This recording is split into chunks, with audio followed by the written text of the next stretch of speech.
ولا عدوان إلا على الظالمين أشهد أن لا إله إلا الله وحده لا شريك له إياه نعبد وإياه نستعين وأشهد أن سيدنا محمدا عبده ورسوله المبعوث رحمة للعالمين اللهم ربنا فصل على سيدنا محمد وعلى آله وصحبه ومن تبعهم بإحسان إلى يوم الدين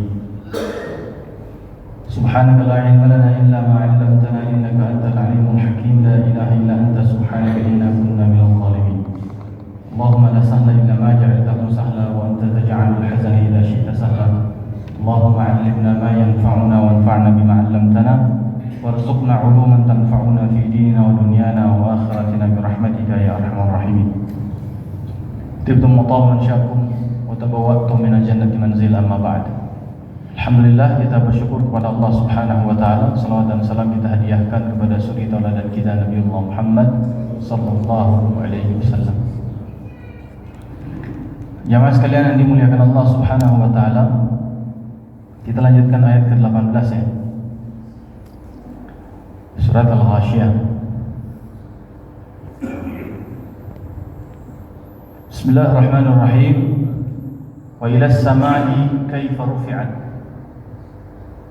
Tidakkah mereka melihat, pertama adalah ilal ibili kaifa khuliqat, kepada unta yang telah diciptakan dan bagaimana Allah menciptakannya. Sebab unta adalah hewan yang paling besar yang bisa disaksikan oleh orang Quraisy saat itu. Nah, setelah itu Allah katakan ilas samai kaifa rufi'at. Tidakkah mereka melihat dan menyaksikan, afala yanzuruna, tidakkah mereka mengamati, mengobservasi, kemudian juga menelaah, mempelajari ya. Semua masuk dalam kategori yang turun. Karena yang turun itu beda dengan yarawna. Nadhara dengan ro'a berbeda.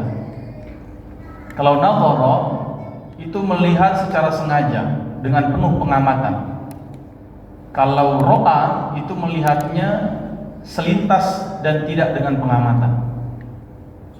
Misalnya kalau dalam bahasa Inggris ada perbedaan antara look at dengan see ya. Kalau saya kemarin kayaknya ngelihat kamu nggak sengaja, itu pakainya apa?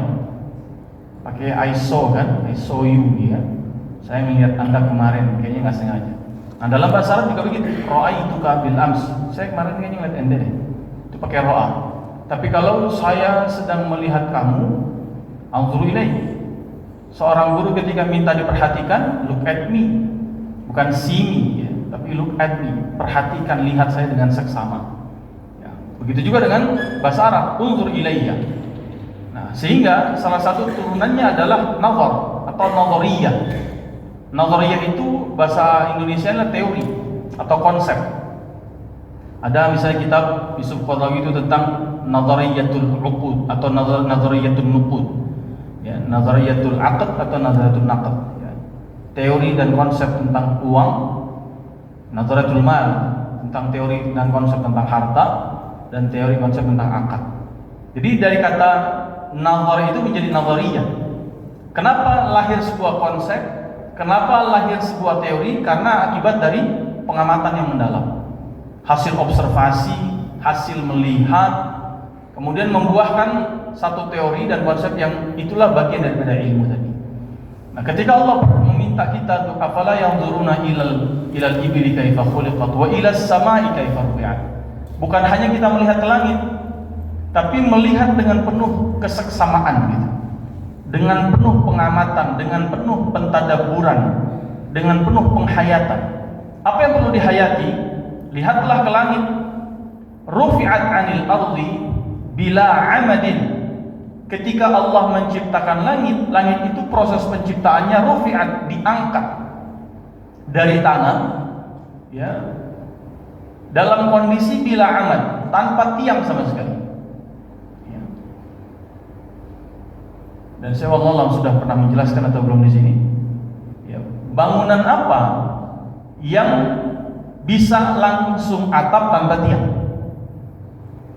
Ya, yang kita bisa bangun tanpa tiang. Ya, sama sekali tidak ada tiang. Kalau ada yang bilang Jakarta Islamic Stadium ya, apa? International Stadium, JIS itu. JIS itu bikin atapnya pakai tiang nggak pakai tiang? Sama sekali nggak ada tiangnya, kan yang dibanggakan tuh sekali angkat gitu katanya. Tapi apakah tidak ada tiang penjaga sama sekali? Kan tidak mungkin, betul nggak? Ya. Rumah, masjid, ya, apartemen, hotel, rumah sakit gitu ya. Bangunan apapun yang namanya membangun sesuatu, itu atapnya adalah harus ditopang oleh tiang. Ya, hatta misalnya gubuk sederhana, hatta misalnya hanya apa itu yang pendopo misalnya, atau yang ada di warung makan Sunda itu apa namanya itu? Gubuk ya? Saung. Gubuk itu. Saung. Saung. Nah, ya itu saung. Ya. Hatta saung sekalipun pasti ada tiang-tiang di ujung-ujungnya. Maka kata Allah, langit yang sebesar itu, langit yang seluas itu, langit yang tentu bukan hanya dikatakan berat, karena kestabilannya saja itu harus menjaga kestabilan sekian banyak benda langit yang ada di sana. Berapa miliar planet yang ada di dalam satu galaksi Bima Sakti. Saya pernah dapat bacaannya itu sekitar 1,5 sampai 2 miliar planet dalam satu galaksi Bima Sakti. Ya, kemudian ada 50 galaksi yang sama seperti galaksi Bima Sakti dalam satu kawasan di atasnya disebut dengan kawasan Virgo Supercluster. Di atasnya lagi ada namanya Laniakea Supercluster. Sampai pada satu titik di mana disebut sebagai unobservable universe, ya. Alam semesta yang sudah tidak bisa diamati lagi sama sekali. Karena cahaya tidak masuk ke sana. Sebab perhitungannya menggunakan perhitungan kecepatan cahaya. Nah, artinya apa? Langit yang sebegitu besarnya, ya, ciptaan Allah yang luar biasa itu, Allah mengangkatnya hanya dari tanah, kemudian diangkat begitu saja bila angin, tanpa tiang sama sekali. Sehingga kalau proses penciptaan misalnya dalam surat An-Naba Allah sebutkan alam naj'alil arda mihada wal jibala autada, ya. Allah sebutkan tanah saja, bumi itu dihamparkan saja. Ya. Kemudian yang disebut sebagai gunung, sebagai pasak, sesungguhnya dia bukan pasaknya langit, tapi tiang-tiang yang menjaga kekokohan bumi. Buktinya apa? Buktinya terjadi gempa. Apa yang akan terjadi jika bumi itu bergoncang? Gempa tektonik. Tapi apa yang terjadi jika gunungnya bergoncang? Maka akan terjadi gempa vulkanik, gitu kan? Nah, artinya dia sebagai pasak-pasak yang Allah hadirkan di bumi ini untuk menjaga kekokohan bumi, bukan sebagai pasaknya langit. Nah, dalam ruang hamba tadi antara langit dengan bumi tanpa ada pasak atau tiang sama sekali. Dan itu sesuatu yang mengandung kebesaran Allah Subhanahu wa ta'ala. Dan berapa lama Allah membangun itu, Pak? Menciptakan itu. Faqadahunna sab'a samawatin fi yawmaini wa awha fi kulli sama'in amraha. Wa zayyana as-samaa'a ad-dunya bimasabiha wa hifdha. Allah menetapkan penciptaan langit itu fi yaumaini, hanya dalam waktu 2 hari saja. Ya, walaupun ulama beda pendapat di sini 2 hari hitungan apa?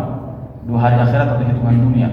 Sebab kalau hitungan akhirat, kata ulama yang mengatakan bahwa ini adalah hitungannya dunia, ya apa unsur kemahabesarannya Allah. Ya. Sementara dunia saja belum diciptakan. Kenapa harus ada pembanding akhirat? Untuk pembanding apa? Nah, ketika Allah ingin menunjukkan kemahahebatannya, kemahakuasaan dan kemahabesarannya, maka kalimat yang lebih pantas adalah karena disampaikan kepada manusia umat Nabi Muhammad SAW untuk meneguhkan kebesaran itu. Bayangkan langit itu diciptakan oleh Allah adalah dalam waktu 2 hari saja. Ya, kira-kira 2 kali 24 jam kan gitu. Waktu yang amat singkat membangun bangunan yang besar. Ya, langit yang 7 lapisnya itu. Bangun sebesar apapun kayaknya saya belum dapat ada yang jadi 2 hari, betul nggak? Ya. Mau berapa pun pekerjaannya, betul nggak? Atau ada yang pernah ngejalanin proyek 2 hari. Masya Allah, ya hebat sekali. Jalanin proyek 2 hari selesai semua. Pasti ada tahapannya. Apalagi kita kalau bikin sesuatu, bangun bangunan, ada yang coraknya nunggu kering dulu gitu kan, baru bisa tambah lagi berikutnya, nggak bisa langsung saat itu juga.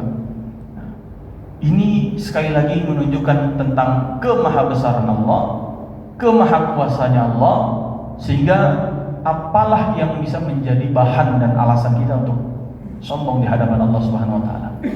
Ya. Langit dengan begitu luasnya dan bumi hanya satu di antara sekian miliar planet yang ada di langit. Dan di bumi ini ada 8 miliar umat manusia yang ada di atas tanah. Dari 8 miliar itu 280 jutanya orang Indonesia. Dari 280 juta itu 50 jutanya orang Jawa Barat.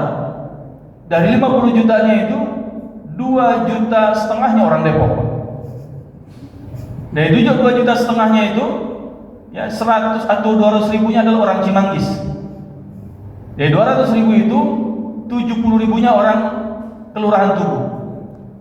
Nah dari 70 ribunya itu salah satunya adalah orang Pondok Duta ini gitu. Bayangkan kita ini satu di antara sekian banyak ya, penghuni bumi Allah Subhanahu wa taala, dan bumi hanya satu di antara sekian banyak miliarnya planet yang Allah punya itu, yang Allah ciptakan. Betapa kerdilnya kita, betapa kecilnya kita, betapa seperti butiran debu di hamparan pasir yang begitu luas gitu. Hanya ya Rabb gitu ya. Apa yang bisa kita banggakan dari dunia ini? Ya, amal pun nggak ada yang pantas dia banggakan. Apalagi hanya status keduniaan. Yang paling banter memuliakan kita kan ketakwaan dan amal soleh. Terus amal mana juga yang bisa kita banggakan? Ya, kadang sholat khusyuk, kadang tidak. Kadang sholat terlambat seperti saya tadi kan masuk terlambat, kadang tidak. Kadang kemudian ngaji, kadang tidak. Ya, kadang infak sedekah, kadang tidak. Ya, kadang zakat, kadang tidak, kan gitu. Kadang kita bisa nyenengin orang tua, kadang tidak. Kadang bisa sabar, kadang marah, dan seterusnya. Apa amal unggulan kita? Bahkan justru setiap kita justru merasa jangan-jangan kita harus khawatir. Ya, belum tentu juga ada amal kita yang sudah diterima oleh Allah Subhanahu wa taala. Ya. Kalau para salaf itu, kalau setiap kali ada orang menyaksikan atau ada seorang salaf menyaksikan saudaranya atau sahabatnya misalnya dalam kondisi kebaikan, yang dia irikan adalah kenapa saya tidak bisa seperti dia dalam kebaikan. Tapi ketika menyaksikan saudaranya atau yang lainnya sedang dalam kondisi kemaksiatan, dia merasa malu. Kenapa saya bisa melihat kemaksiatan orang, sedangkan kemaksiatan saya masih Allah lindungi? Ini kalimat hikmah yang luar biasa. Melihat ketaatan orang, kita seperti ditegur sama Allah, taatlah seperti dia. Seperti Allah memberikan pelajaran, menghadirkan orang taat di depan mata kita agar kita belajar ketaatan dari dia. Tapi ketika ada orang yang kemaksiatannya diperlihatkan kepada kita, kita juga sedang diajarkan sama Allah, lihat, si fulan kemaksiatannya aku perlihatkan kepadamu, bersyukurlah kemaksiatanmu yang banyak belum aku perlihatkan kepada yang lain. Ini kalau dari sisi apa? Tazkiyatun nafs gitu ya. Kemudian dalam konteks tasawuf misalnya pembersihan jiwa dan seterusnya, patut kita jadikan sebagai ibrah ya. Melihat kebaikan orang lain adalah nasihat buat kita agar kita seperti dia, bahkan mudah-mudahan lebih baik. Tapi melihat kemaksiatan orang lain bukan untuk kita menghakimi dan menjadi, tapi bersyukur karena kesalahan kita ternyata masih banyak yang masih Allah tutupi ya. Siapapun yang kita di bawah kolong langitnya Allah Subhanahu wa taala, maka betapa amat kecil dan kerdilnya kita di hadapan Allah Subhanahu wa taala.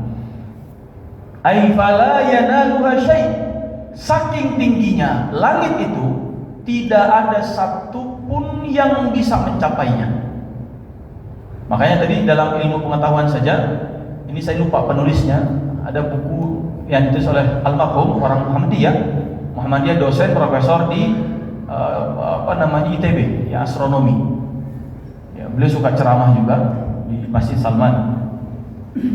Itu dalam bukunya itu beliau menulis tentang apa tadi, Lanika superklase, Virgo superklase dan seterusnya itu. Ya. Sampai beliau menyebutkan tidak, atau ada satu titik di mana disitulah disebut sebagai unobservable universe tadi. Dan itu yang masuk dalam hadis Nabi dalam peristiwa Isra Mi'raj. Ya, Nabi masuk ke dalam lubang hitam, ya, kemudian keluar lagi menuju langit berikutnya. Antara langit menuju langit berikutnya selalu dengan melewati lubang hitam. Saking gelapnya disebut dengan lubang hitam. Dan kita tahu bentuknya seperti apa? Seperti corong begitu kan? Besar, kemudian makin kecil ke atas lubang hitam, kemudian kosong. Nah, sampai titik itu pun nggak ada yang bisa sanggup. Bahkan ilmu pengetahuan pun tidak sanggup. Ya. Yang pernah sampai sana berarti hanya baginda Rasul Sallallahu Alaihi Wasallam. Apa pesannya? Kalau fala yanalu syai', tidak akan bisa dicapai dan ditembus oleh apapun. Tetapi bisa ditembus dengan proses yang disebut sebagai mi'raj. Dan setiap kita punya mi'rajnya masing-masing. Apa mi'rajnya kita sebagai muslim? As-salah. Salat itu mi'rajnya kita masing-masing. Kita nggak perlu mi'raj sampai ke langit ketujuh. Cukup dengan salat kita bisa menembus ke sana. Dalam salat banyak doa kita tembus ke sana. Walaupun jasad kita di sini. Dalam sholat banyak munajat kita, banyak zikir-zikir kita. Ya. Bukankah Allah mengatakan, "Ilaihi yas'adul kalimut thayyib wal 'amalus shalih yarfa'u." Kepadanya lah naik segala kalimat-kalimat yang baik, dan kepadanya lah diangkat setiap amal-amal yang saleh. Jadi yang bisa menembus ke sana ada kalimat-kalimat thayyibah, zikir kita, munajat kita, doa-doa kita, dan amal-amal saleh kita. Walaupun jasad kita nggak pernah sampai ke sana. Tingginya langit, ya, bisa ditembus dengan amal kita, ya, dengan amal saleh. Nah, jamaah sekalian yang dimuliakan Allah Subhanahu wa taala. Kemudian wa ila jibali kaifa nusibat, ay kaifa nusibat 'ala al-ardi bihaits la tazul. Ya. Lihatlah bagaimana gunung itu ditancapkan. Kaifa nusibat, ditegakkan. Ya, dalam ilmu nahwu itu ada nasab. Ya, ada nasab, mansub, ya, rafa', majrur, majzum gitu kan. Nah, nasab itu dari kata intisab. Kalau dalam fikih Syafi'i, ya, itu ada ketentuan kalau kita mau takbiratul ihram itu posisinya harus intisab. Jadi mengucapkan takbiratul ihram itu badan harus dalam kondisi tegak berdiri. Nah, ini seringkali abai bagi orang-orang yang mau nyusulin rukunya imam, ya. Sehingga dia takbiratul ihramnya sambil buru-buru ruku. Kalimat Allahu Akbarnya belum selesai tapi badannya udah condong ruku. Dalam kitab Kifayatul Akhyar salatnya tidak sah, ya. Maka harus dibedakan mana takbiratul ihram, mana takbir sunnah. Antar gerakannya itu dari berdiri ke ruku. Syarat mutlaknya harus intisab. Yushtaratu fi takbiratul ihram al-intisab. Disyaratkan ketika mengumandangkan Allahu Akbar badan dalam kondisi tegak. Ya, itu makna intisab. Makanya nasaba atau wa ila jibali kaifa nusibat maknanya adalah lihatlah kepada gunung-gunung itu bagaimana Allah tegakkan, Allah kokohkan, Allah ajekkan, ya, Allah tancapkan. Ya. Dan apa yang tampak di atas permukaan itu ternyata konon, ya, wallahu alam, hanya sepertiga, ya, kalau informasi yang kita dapatkan. Kemudian yang di dalamnya 2/3, ya, apalagi yang ada di apa, yang ada di lautan, ya, atau yang ada di gunung es gitu, ya. Apa ada istilah apa? Istilahnya itu hati-hati ini gunung es itu gimana Pak? Hah? Apa? Lupa saya jadinya. Jadi apa yang ada di dalam lebih besar dibandingkan yang tampak di luar. Ya, ini fenomena gunung es gitu kan? Nah, fenomena gunung es gitu kan? Nah, yang di dalam tuh lebih parah. Yang di luar tuh yang tampaknya saja.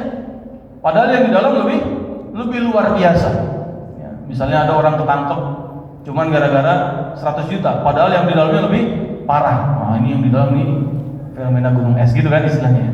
Nah, itu gambaran bahwa akarnya ke dalam itu luar biasa. Dan apa yang ada di dalam gunung adalah api semua. Apa yang ada di dalam bumi adalah api semua. Sehingga ketika bayangkan gunung yang Allah pancangkan secara kokoh, kemudian bawahnya api, logikanya apa? Kalau dibakar di bawah dengan api, logikanya apa? Mencair, menguap. Ya, kalau air dia mendidih, lama-kelamaan dia akan menguap. Kalau tanah di atasnya akan hancur dan seterusnya, gitu kan? Nah, tapi apa yang terjadi pada gunung-gunung? Kalau di bawahnya api, kira-kira di atasnya gosong nggak? Gosong. Kira-kira pohon bisa hidup nggak? Nggak akan bisa. Tapi di mana gunung di Indonesia, katakanlah di Indonesia, ya, yang sebutlah let's say gundul gitu, kecuali pasti banyak hutan, banyak tebing, banyak pohon dan seterusnya. Bahkan ada gunung Jaya-Wijaya yang penuh dengan salju es gitu ya, atau salju. Kemudian gunung Pangrango ya, yang gunung gede Pangrango yang ada apa itu? Taman apa?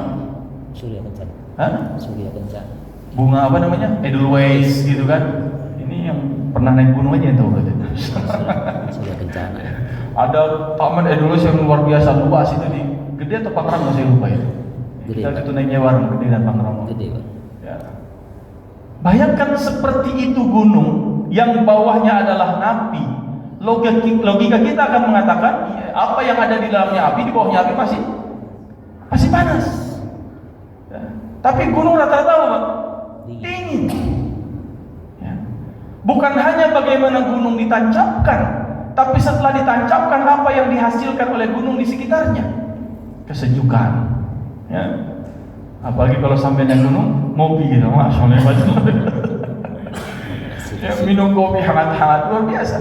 Orang sengaja Sabtu Ahad ke puncak buat ngopi saja. Ya, makan jagung bakar dan seterusnya, mengharapkan hangat-hangat. Kenapa? Kondisi dingin. Nah, ini kuasa Allah Subhanahu wa taala. Ya. Ada istilahnya anak gunung juga anak Krakatau. Saya penasaran kapan beranaknya kan gitu. Ya. Artinya apa? Dari yang kecil pun Allah bisa tumbuhkan lagi berikutnya. Tidak dengan rekayasa manusia sama sekali. Kalau bahasanya adalah, kalau dalam hadis bagaimana cara Allah menancapkan menciptakan gunung? Allah melemparkan fa'alqahu 'alaiha. Allah lemparkan gunung itu ke bumi sampai kemudian menancap di atas bumi. Sekarang kalau anak gunung yang baru muncul, dia dilempar dari atas atau muncul dari bawah? Kan berarti kan muncul dari bawah, Pak. Nah, berarti prosesnya proses ilahi yang sama sekali tidak bisa kita lihat dalam kasat mata kita. Ya. Tidak bisa kita cermati dengan kasat mata kita. Ya, kalau mau kata Allah saya tancapkan. Ustaz, gunung yang ada kan sudah lama kita nggak bisa melihat. Baik, yang tiba-tiba muncul di tengah laut, peristiwa Krakatau waktu itu. Katanya anak Krakatau yang meletus. Bagaimana cara menciptakannya? Ya, apa dasarnya? Kemudian bagaimana prosesnya? Tiba-tiba ada anak Krakataunya. Nah, ini juga Allah minta kita mengamati, mengobservasi. Wa ilal jibal afala yanzuruna ilal jibali kaifa nusibat. Jadikan ini sebagai bahan observasi kita. Jadikan ini sebagai ilmu pengetahuan kita. Ya, jangan cukup hanya melihat gunung saja, tapi terus amati, terus pelajari, terus kemudian lakukan observasi dan pengamatan dan lain sebagainya. Memandang sesuatu ciptaan Allah dengan kacamata ibrah, ya, dengan kacamata ibrah atau i'tibar, ya. Apa ibrahnya sih? Apa hikmahnya? Apa hakikatnya? Ya. Tentu ciptaan Allah tidak mungkin Allah ciptakan begitu saja. Berikutnya jemaah sekalian yang dimuliakan Allah, bihaitsu la tazul. Gunung itu tidak sirna, tidak hilang. Tadi logikanya di bawahnya api harusnya hilang, tapi kokoh, tetap ada. Bahkan wa taral jibala tahsabuha jamidatan wa hiya tamurru marra sahab. Tapi dia terus berjalan seperti berjalannya awan. Walaupun ayat ini ditafsirkan oleh beberapa ulama tafsir kejadiannya hari kiamat. Ya. Bahwa gunung itu menjelang hari kiamat dia berjalan dulu seperti berjalannya awan-awan sebelum dicabut dibuat berjalan dulu sama Allah Subhanahu wa taala. Berputar seperti awan yang berjalan. Ya. Itu sebagian ulama tafsir menyampaikan begitu. Tetapi yang kita saksikan hari ini memang dia berdiam di tempatnya, iya. Taruh kita menyaksikan secara kasat mata, iya. Tapi Allah mengatakan bahwa dia berjalan seperti berjalannya awan, dan mayoritas ulama tafsir mengatakan ya seperti awan yang berjalan. Seperti kita melihat awan hari ini di langit kayaknya diam di tempatnya, padahal dia juga berjalan juga. Ya. Kalau tidak berjalan tidak mungkin ada hujan. Ketika dia ditiup angin lah kemudian turun hujan, kan gitu ya. Berarti ada pergerakan, ada perjalanan itu. Nah, artinya kokohnya dia, yang namanya orang kalau berjalan dan bergerak itu pasti punya banyak konsekuensi. Ya. Kalau manusia saja Pak, dibawa jalan terus, dibawa kemudian perjalanan terus, ujungnya apa? Capek juga, istirahat juga. Ya, nggak mungkin tegak terus kan? Kadang kita mau rebahan, kadang kita kemudian mau selonjoran, kadang kita mau tiduran, kadang kita mau macam-macam. Ya, bisa bersila kaki, bisa kemudian segala macam. Ya, tidak bisa intisab terus, tidak bisa tegak terus. Nah, ketika Allah sebutkan gunung sebagai sesuatu yang diciptakan yang tegak dan kokoh, walaupun dia seperti berjalan, ya, ini mengandung makna kemahahebatannya Allah Subhanahu wa taala. Sebesar itu ciptaan Allah, bahkan tidak lagi kemudian tanda petik tidak seperti kita manusia yang perjalanannya sebenarnya adalah tidak serumit gunung. Perjalanan manusia tidak serumit gunung. Kalau manusia ada kata hentinya, tapi gunung tidak ada kata hentinya. Sebab kalau gunung berhenti, tanda petik Pak, ya, gunung berhenti, ya, tentu tidak akan terjadi ada gempa di mana-mana kan gitu. Ya, dia selalu bergerak, dia selalu bergeser, kadang bertabrak, kadang kemudian vertikal gitu ya, atas bawah dan seterusnya, yang berakibat tadi kepada gempa tadi. Nah, maksud saya adalah ketika manusia Allah ingatkan tentang bagaimana Allah menciptakan gunung yang juga punya mobilitas, punya unsur dinamisnya, dia tidak statis. Ya. Dalam konteks kenapa gunung itu kemudian melakukan pergerakan? Karena hanya melakukan ketaatan sama Allah. Di situ diperintahkannya. Disuruh sama Allah berjalan, disuruh sama Allah kemudian berputar, disuruh sama Allah kemudian bergerak, dia lakukan pergerakannya. Walaupun beresiko, kemudian dengan pergerakan itu berbenturan satu dengan yang lain. Kita disuruh sama Allah, lakukan pergerakan. Ya, berangkat kemana? Dari mulai bangun tidur, ya, kemudian langsung bergerak, ya, ke kamar mandi. Kemudian dari kamar mandi kita bergerak, siap-siap sholat tahajud dan seterusnya. Kemudian bergerak sampai sholat subuh terus begitu. Fa idza faraghta fansab, nasab. Ya. Tidak ada istilahnya kalau Anda sudah selesai maka berhentilah, tidak. Tapi kalau Anda sudah selesai maka lanjutkan kelelahan berikutnya. Dalam konteks ketaatan perintahnya fansab. Ya. Makanya gunung pun Allah ciptakan dalam kondisi nasab, nusibat, dikokohkan. Dalam rangka melakukan ketaatan, istilahnya tidak ada kata lelah. Dia terus bergerak. Ya, kita mau cari nafkah yang halal, kadang-kadang bisa berbenturan nggak? Bisa. Bergesekan, apalagi? Ya, idealisme kita kadang tidak sesuai dengan idealisme teman-teman kita. Ya udah, ente nggak usah sok suci di sini mah, gitu misalnya. Ente nggak usah sok alim di sini. Di sini mah malaikat masuk sini juga bejat semua, katanya malaikat jadi iblis, katanya begitu kan? Ya. Tapi di sisi yang lain, ya, ketika kita melakukan unsur ketaatan, gunung saja yang melakukan ketaatan juga berbenturan, apalagi hanya manusia biasa. Gunung yang melakukan ketaatan saja menghasilkan goncangan, apalagi manusia biasa. Rumah tangga yang dinamis adalah rumah tangga yang berguncang, betul nggak Pak? Bukan kasurnya, bukan, ya.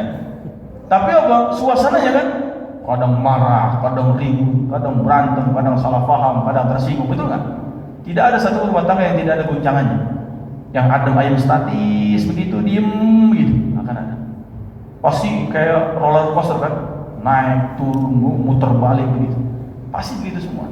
Hatta Rasul sallallahu alaihi wasallam pernah bergesekan dengan istrinya hanya gara-gara fitnah hadisul ifki.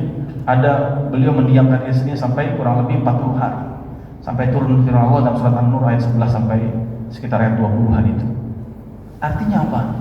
Selama kita berpegang pada ketaatan, ya biasa saja dengan benturan itu. Selama kita berpegang teguh kepada kebaikan dan prinsip yang baik, guncangan itu sesuatu yang wajar saja. Menikahkan ibadah niatnya, ya guncangan biasa saja. Ya, asal ketika guncangan saling pegangan aja, Bang. Nah, supaya jatuhnya nggak sendirian gitu ya. Bisa saling menguatkan, bisa saling menjaga. Guncangan sesama kita kaum muslimin sering. Ya, beda mazhab, beda situ dan seterusnya. Minimal bisa tangan masih bisa salaman lah kan gitu ya. Tangan masih bisa saling bergandengan tangan.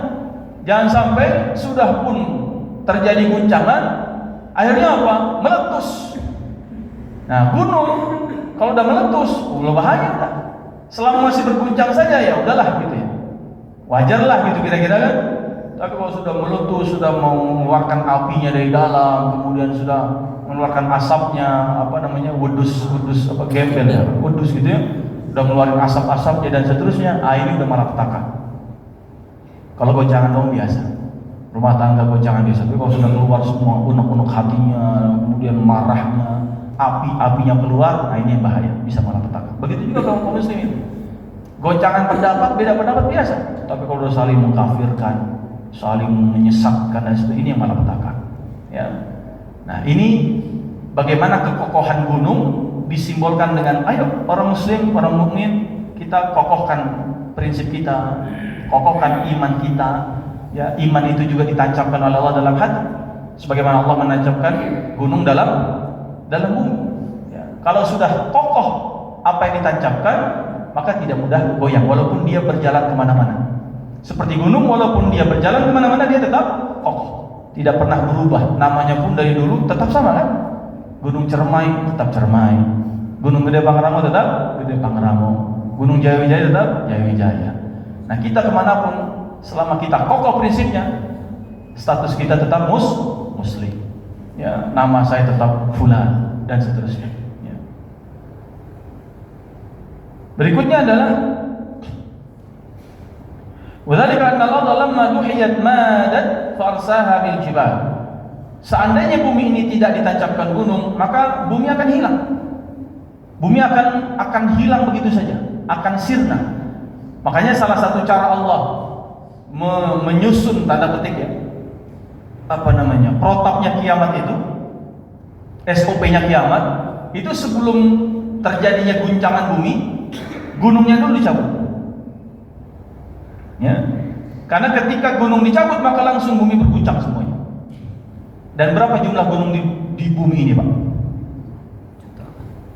Ada yang punya angkanya? Ini perlu saya cari. Bahan ceramah juga. Ini kalau bisa ketemu angka luar biasa. Jumlah gunung di bumi.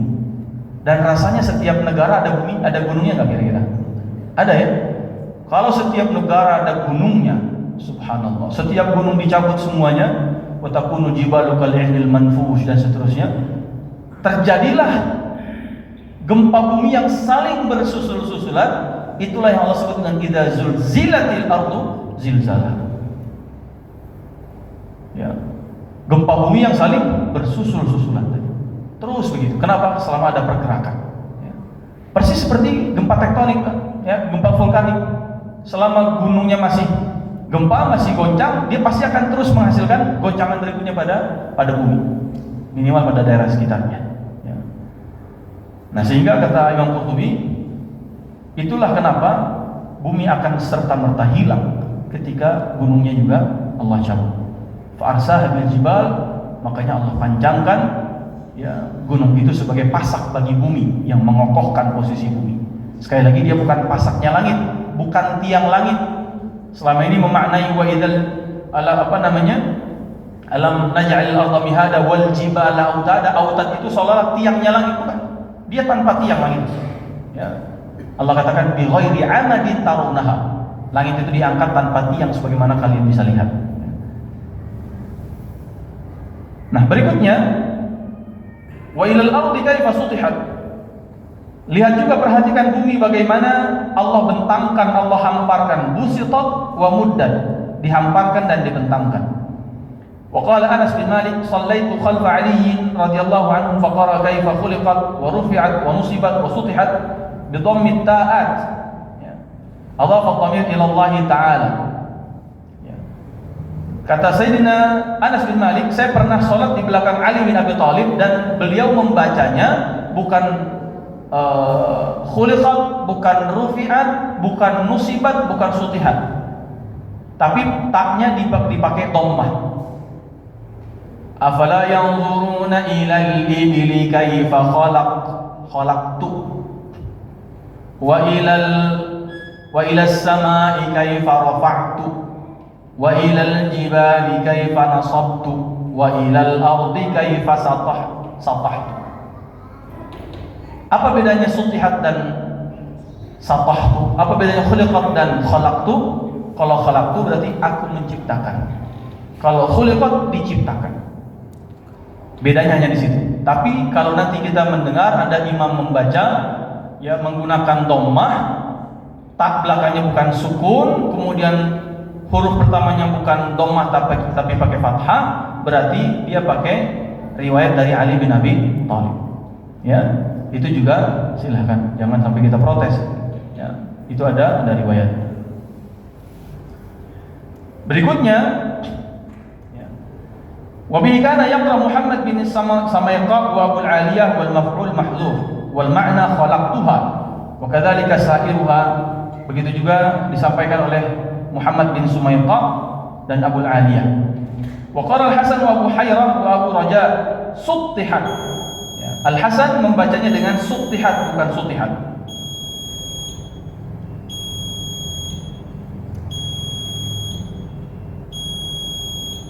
Baik. Berapa kali sih? Nggak selesai. Surat yang berarti. Oh, itu yang panjang itu. Udah habis. Baik, insyaallah.